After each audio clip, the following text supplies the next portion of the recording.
নাম ঠিকানা আপনার নাম কি? আবু হোসেন। জুড়ে কও। আবু হোসেন। তুমি কি কারণে আইছো ইন্ডিয়াতে? কাজ করতে আসছি। হ্যাঁ, কাজ করতে। কোন সালে আইছো? 18-19 সালে এরকম আসছি। 18-19 সালে এরকম সময় আসছি। কত বছর ধরে ভারতে আছো? এই 6-7 বছর। তুমি কালকে যাইতে আসলাই, তোমার সাথে আর কে কে আছে? ওপর আমি চিনি না। কয়জন আসলো? 3 জন আছে। তোমার বাংলাদেশের কোন ডিস্ট্রিক্টে তোমার বাড়ি?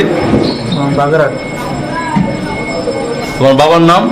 মোহাম্মদ শহীদ খান।